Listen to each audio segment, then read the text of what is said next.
This ship is on its way to the port of Hamburg.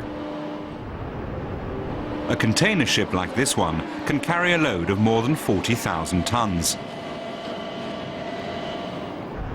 Almost 90% of total global trade between continents is shipped by sea. But fewer and fewer large ships are in service.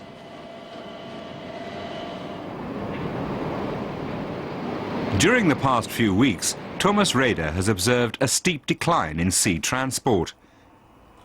He blames the financial crisis.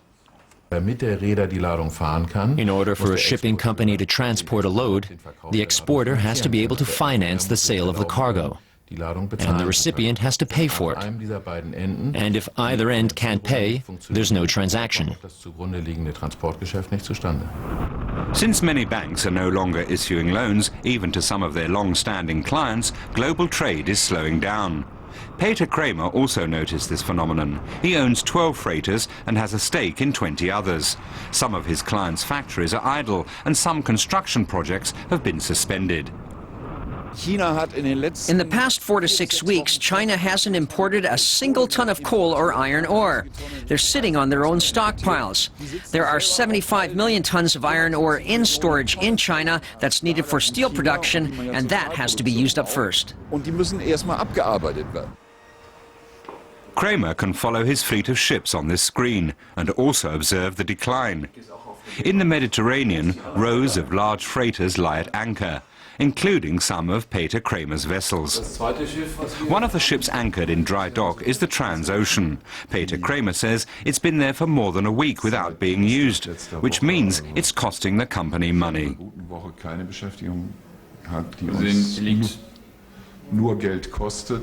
Krämer is receiving very few new orders, and when he does, the price is barely enough to cover his costs.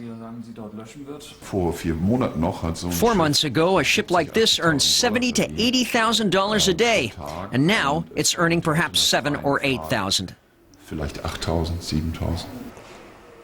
That means in just a few months, revenue has dropped by 90%. Krämer's company is no exception. Just a few blocks away is the headquarters of the Hamburg Shipbrokers Association. Statistics show how dramatic the situation has become for the entire industry in the past few months. Here you can get an exact picture of the ups and downs in our sector.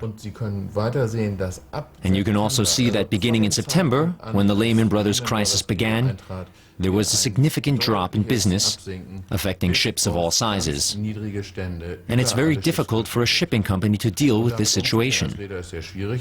So we have to be flexible and, if possible, cut capacity.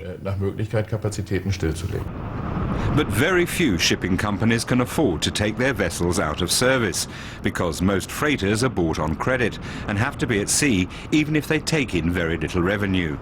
Many shipping companies with low cash reserves now face bankruptcy.